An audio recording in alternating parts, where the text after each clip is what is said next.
Hello, magandang araw na naman sa ating lahat mga bro mga kabadis, H, Luzon, Visayas, Mindanao. Mapagpalang araw sa ating lahat mga H. Ito ay update na naman yung isa sa spot na tinireko dito sa alignment 45 Northeast at ito ay may lalim 3 feet na mga H at ang panibagong HTM na lumabas na naman mga H ay makikita nyo yung portion na yon na naka-triangulation na bato at yung lalim na 2 feet ay ito yung makikita nyo na hugis din na bato na meron siyang isang dot at yung kanyang side ay hugis puso na naka B-shape at meron siyang isang hole sa ibabaw. Ibig sabihin well deposit on the spot kung saan nga ang spot ay nandito na mismo kung saan ang naka-triangulation na bato at yung kasama na HTM din sa lalim 3 feet na lumabas ay ito yung ipapakita ko sa inyo matage na mga HTM na sa lalim 3 feet. Ito yung mga nakuha ko pa na HTM matage. Ito yung makikita natin na hugis puso na kinatid nila.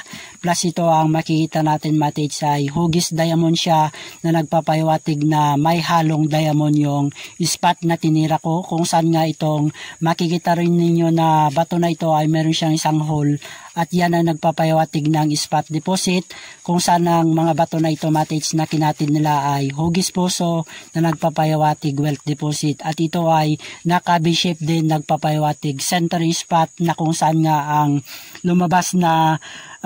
HTM na naman sa lalim 3 feet ay ito yung makikita ninyo matage na nandito sa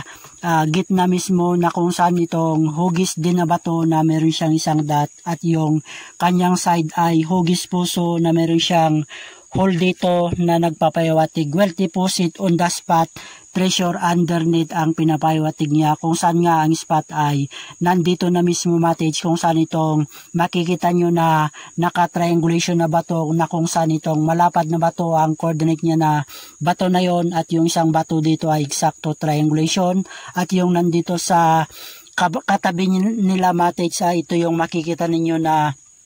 isang dot at meron siyang isang arrow na naka-pointing down at itong makikita ninyo na coordinate niya naka-courting C at ito yung makikita ninyo matage na hugis paa na right foot.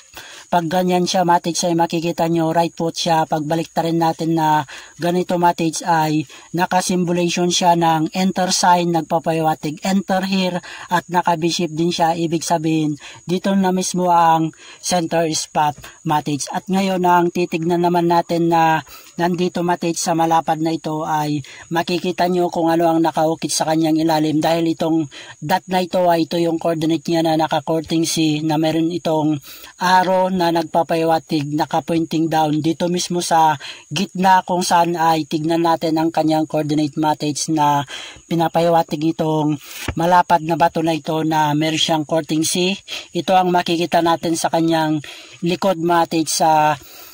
likod niya ay ito ang nagpapahiwatig matage na naka-courting C dito na nagpapahiwatig go down under ang pinapahiwatig niya kung saan ang spot ay nandito na mismo kung saan itong mas malapad na bato na ito makikita ninyo matage yung kanyang likod ay meron din siyang courting C dito na nagpapahiwatig door entrance kaya ang spot ay dito na mismo kung saan nga itong bato na ito ay on the spot direct under na dito matage at yung sign marker na makikita ninyo na abstract dito matage na ginawa ng mapon na symbolization sign marker ay ito yung makikita ninyo na hole na meron siyang isang slash pagdating dito sa kanyang baba. Ito yung makikita nyo na nakabukol na eksakto nakapoint dito sa portion na ito kung saan naman ang coordinate niya na nakadinabato na meron siyang isang dot at meron siyang hugis puso dito. Yung arrow naman niya ay nakapoint dito kaya nagpapahiwatig ito nasa gitna mismo ang deposit kung saan itong heart matage na naka-B-shape. Ibig sabihin code numeric 5 center direct under na dito matage ang kanyang coordinate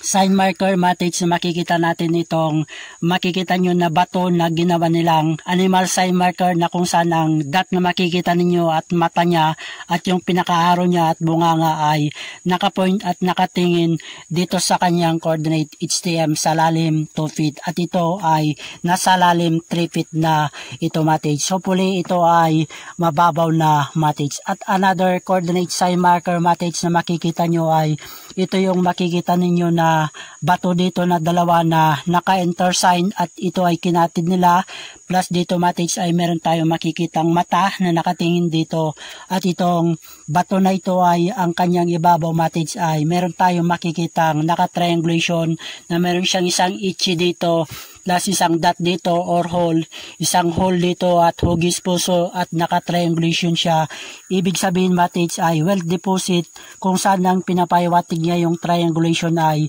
nandito mates sa portion na ito kung saan ay nandito nga ang spot deposit kung saan itong coordinate sign marker na makikita nyo ito ay nagpapaiwatig ng pintuan na kung saan ang pintuan na pinapaiwatig ay dito mismo mates kung saan ay on the spot direct under na dito mates. Another ang counter sign pa na makikita nyo mates ay nandito yung isang counter sign na hole na kung saan yung hole na yan ay nakapoint dito sa another coordinate sign marker niya dito na abstract na ginawa ng mga pawn na tumutukoy kung saan nga ang spot ay in front. Hopefully sana ito mates ay mababaw na yung item dahil ito mates ay may lalim na siya na 3 feet lalim. Hopefully sana ito mates ay mapagtagumpayan ko at itong dinabato na ito na malaki ay